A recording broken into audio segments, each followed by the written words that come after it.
A dash of mystery, a sparkle of magic, and all things cozy. Join your host, Elle Hartford, for Cozy Alchemy, a proud member of the Authors on the Air network.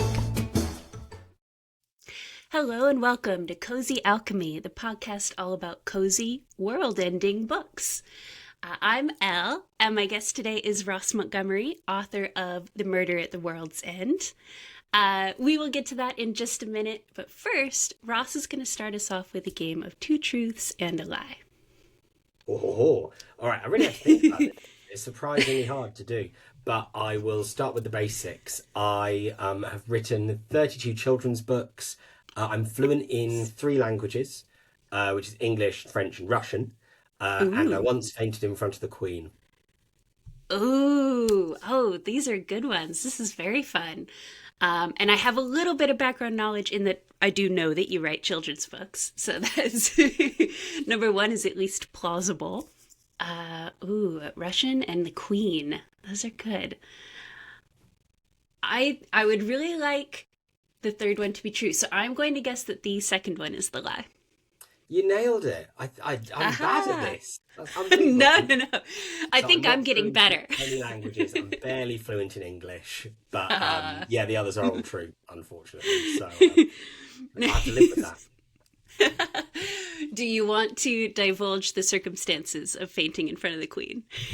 I mean, now that no, I don't. But now that I've mentioned it, I do. I'll give you like the key bits, which is that I used to be when I was about 8 years old, I was a choir boy, and my school was in an area called Windsor Great Park, which is near Windsor Castle, and we used to have members of the royal family would like visit the church when we were doing services. And yeah, I think that's all that needs to be said about that. One thing led to another, and fainting happened. But there we go. Got it. All right. Well, so we have that's not quite as bad as ending the world, comets, or murder,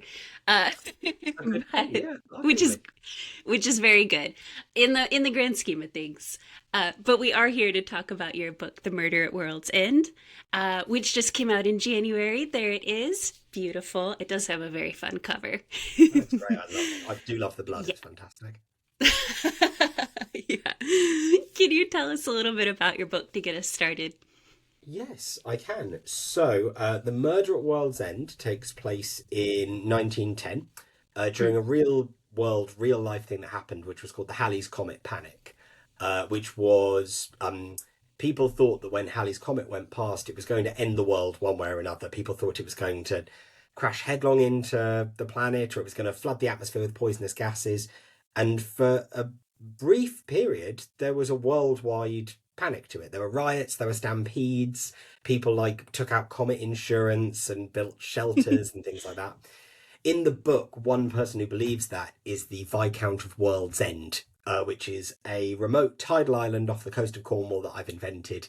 He thinks that the way to survive the poisonous gases that are going to flood our atmosphere is to make his mansion completely airtight from the outside. So he's going to seal up all the windows, block up all the doors, all the chimneys and fireplaces, seal every member of the household and every servant inside individual bedrooms, lock them inside, seal up their keyholes with candle wax.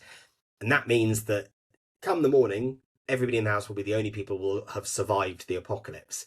But in the morning, the only person who's dead is him, found murdered in his study with his own ancestral crossbow in a room that nobody entered or left. And that's where we meet the detective duo that are at the heart of this story. This is the first in their series, Stockingham and Pike. He is our narrator, Stephen Pike. He's 19 years old. He's fresh out of Borstal for a crime that he didn't commit. And on his first day at work when this happens, which means he's the prime suspect.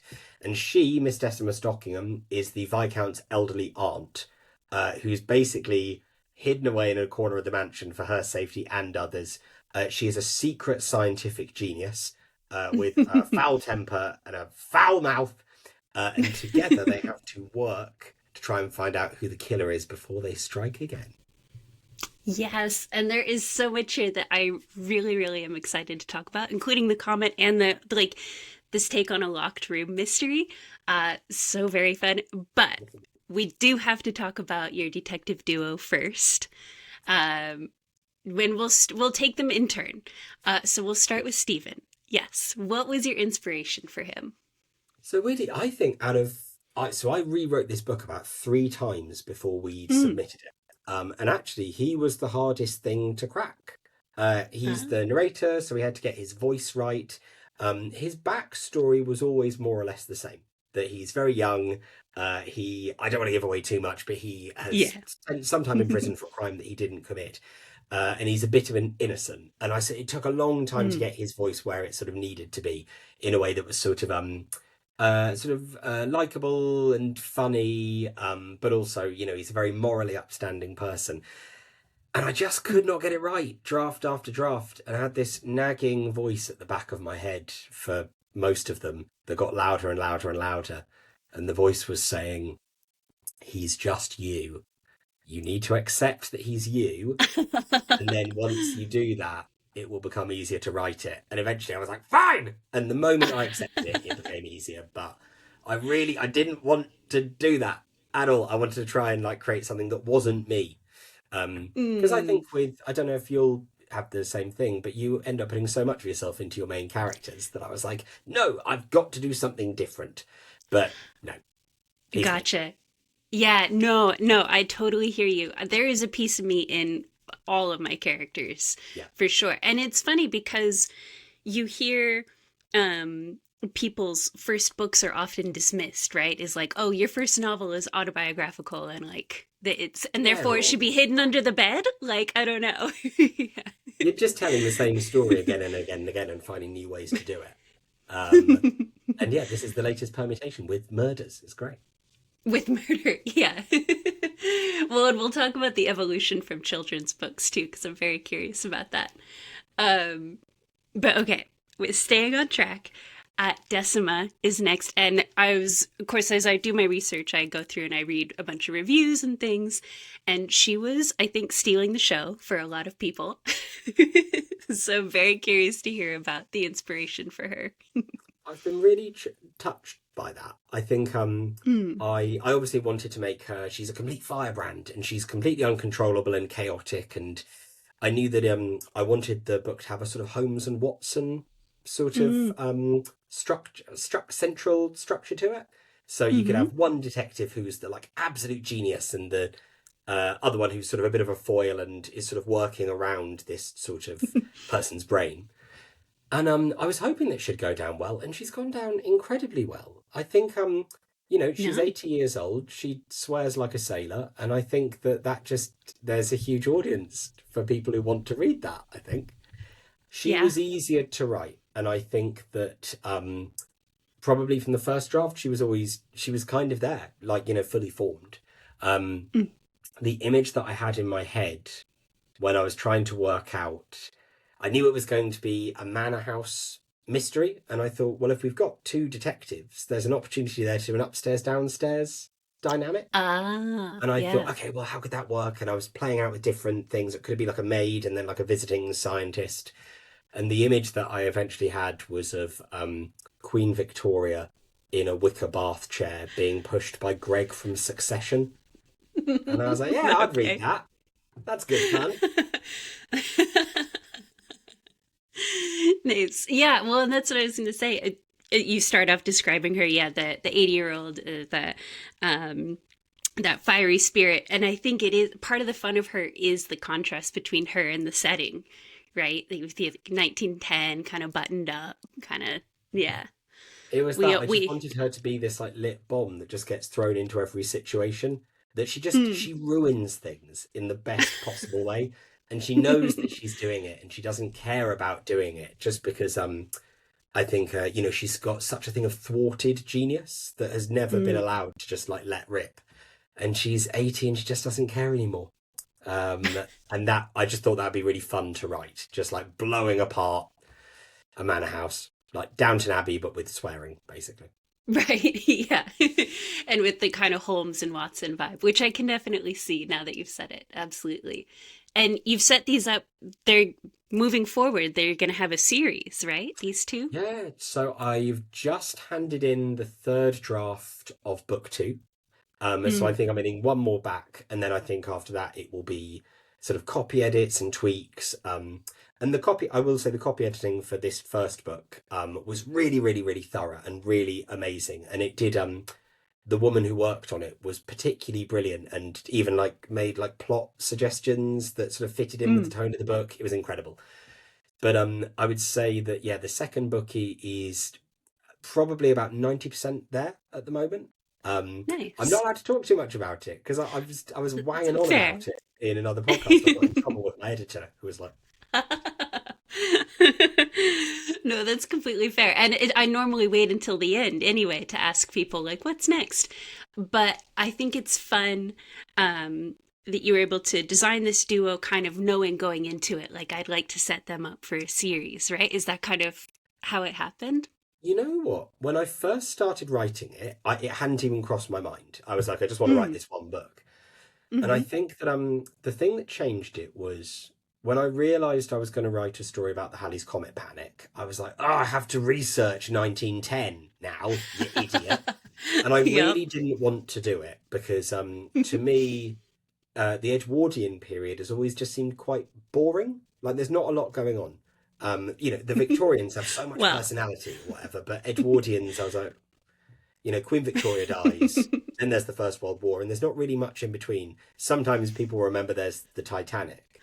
But then when I yeah, started yeah. researching, I was like, I could not have been more wrong. It's such an interesting period of history, and it's really short, and a lot happens.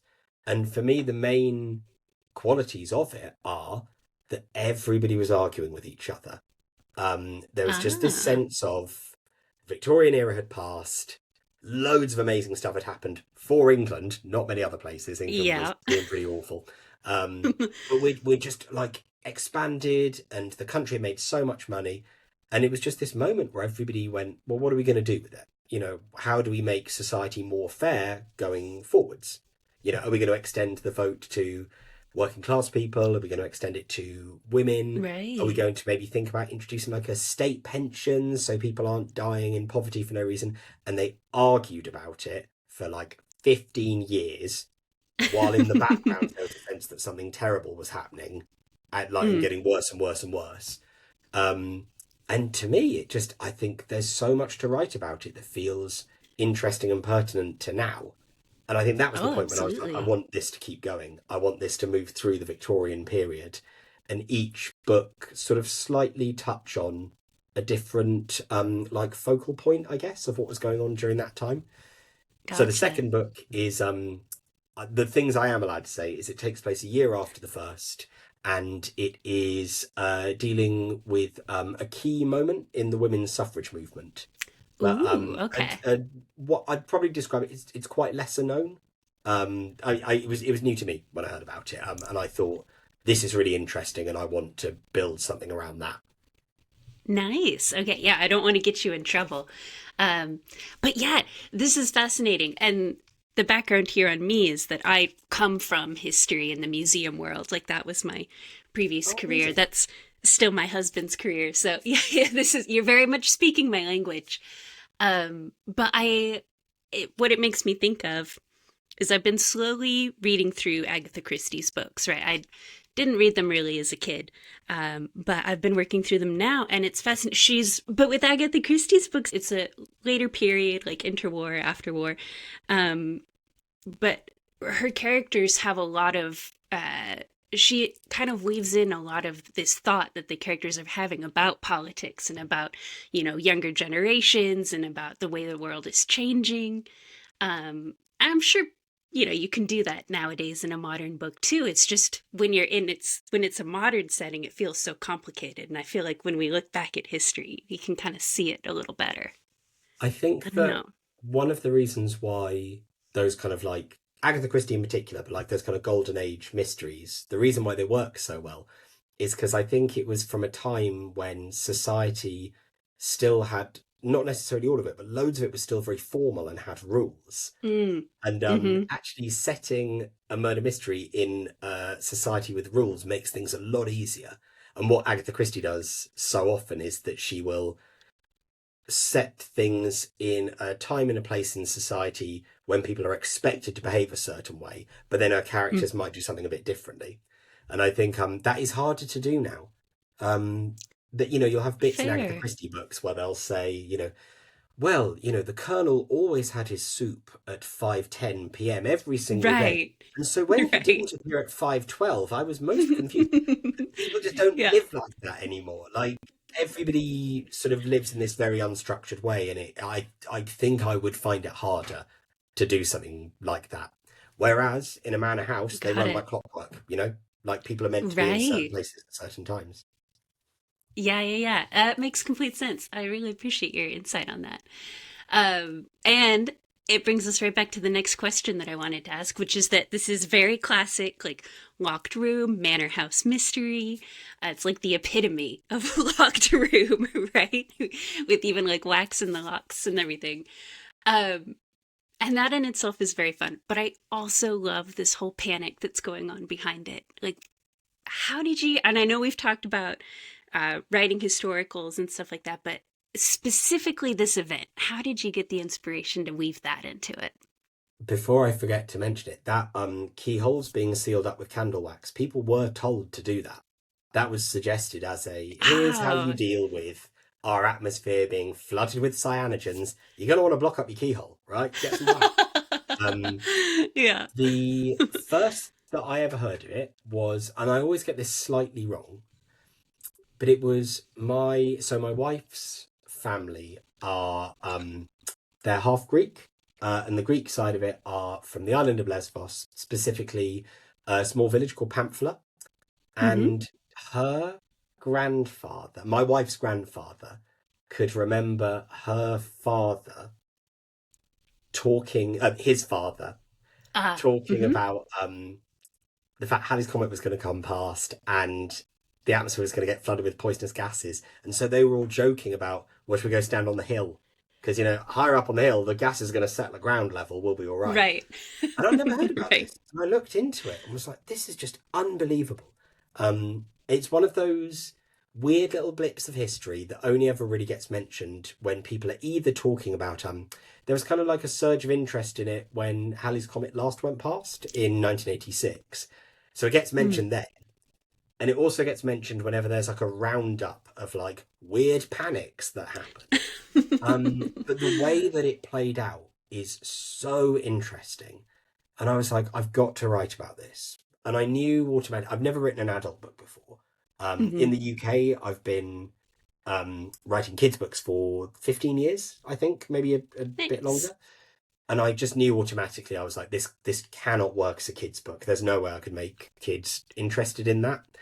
Um, and then I was like, okay, well, how do I turn it into a book?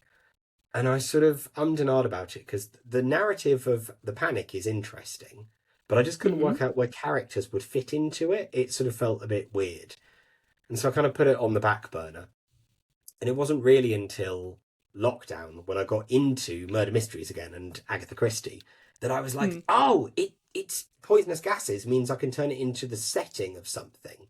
I don't need it to be like the whole book, but I can just take this one weird moment and give you a reason to lock up a whole house. Um, Yeah. and it sort of all came from there. But honestly, the Halley's Comet panic, I could talk about it forever. I can like bore the living daylights out of people about it for hours. And I just want to keep talking about it, and nobody lets me. Honestly, that was the twist that got me, especially coming from a slightly more, a little bit more fantasy. Like we'll often do cozy fantasy on this podcast, but my books in particular have a lot to do with alchemy. And in the Oh yeah. research of like historical alchemy, you run across a lot of astronomy also. So it was something I was familiar with, but just had never occurred to me. But it's the perfect explanation for a locked room mystery. It's just one thing I didn't realize was because I'd never written even a mystery book before, so I was really Mm, learning on the job.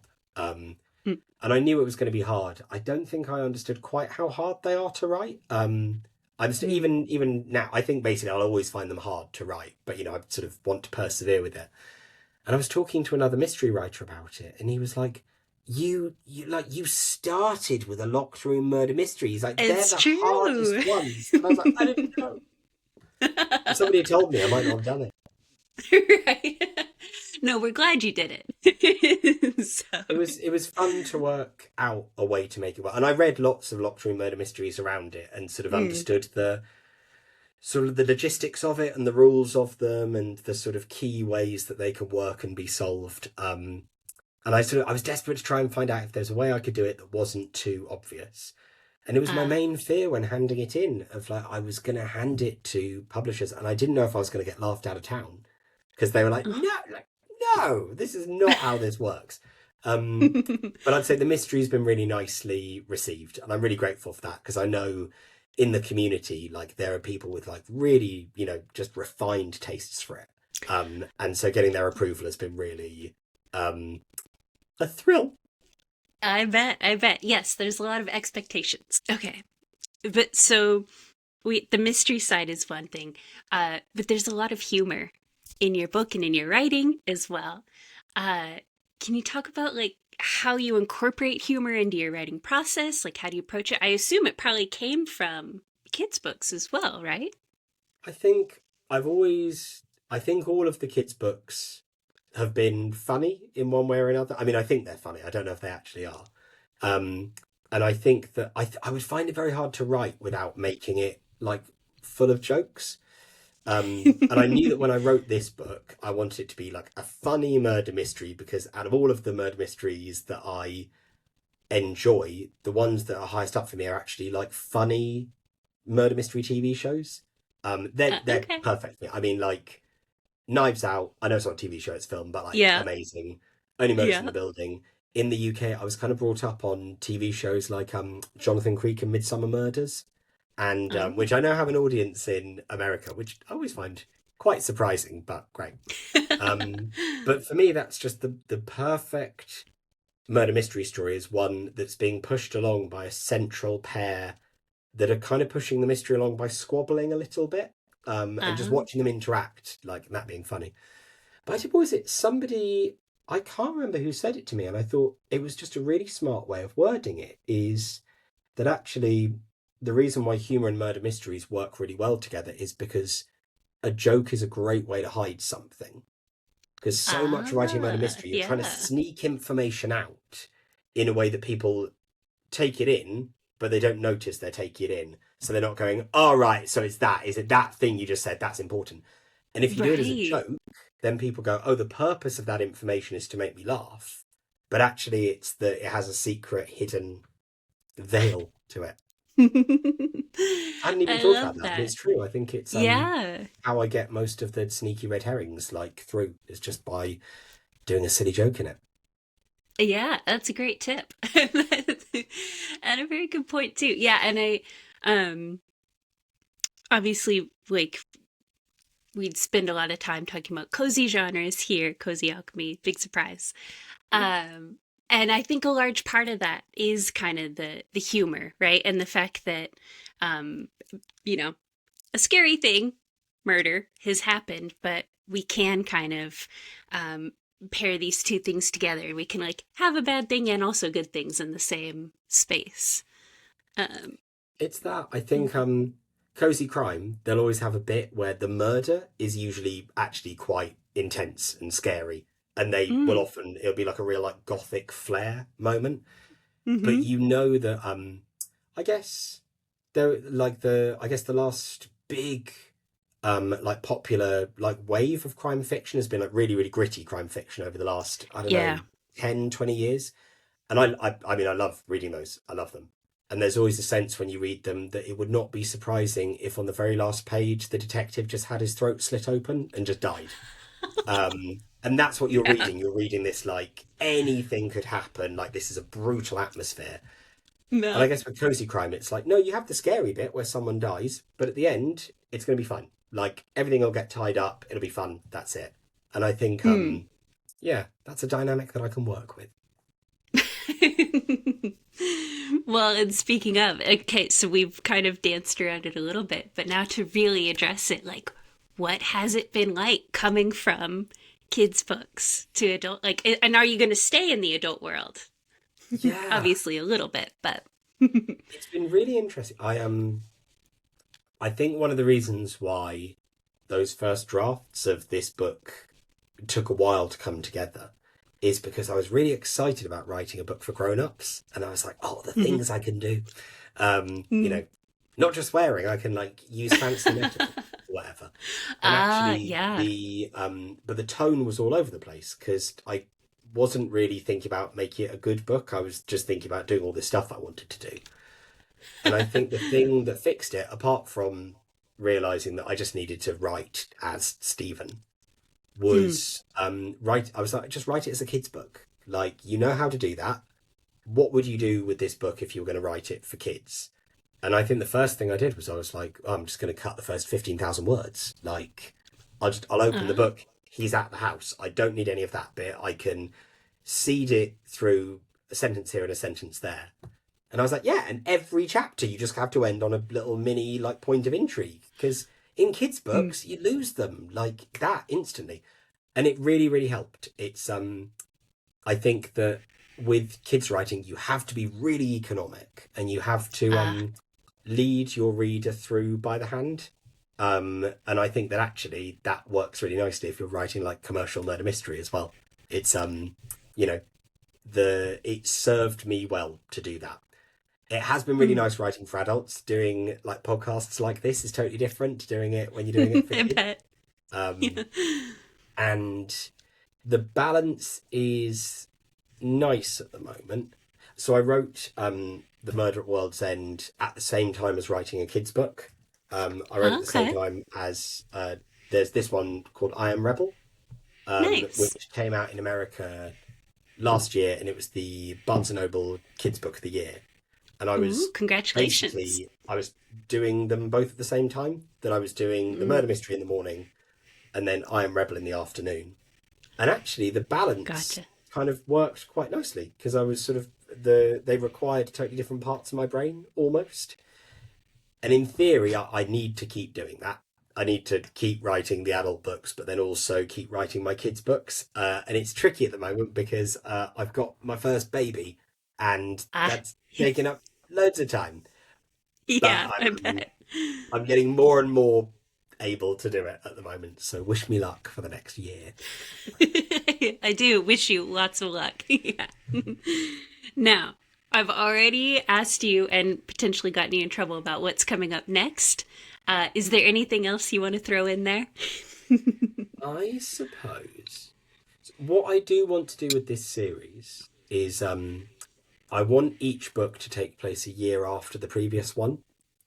Okay. And I would like each book to focus on an odd little moment in history, like a lesser known moment in history, and sort of Mhm. use that as a bit of a launching off point.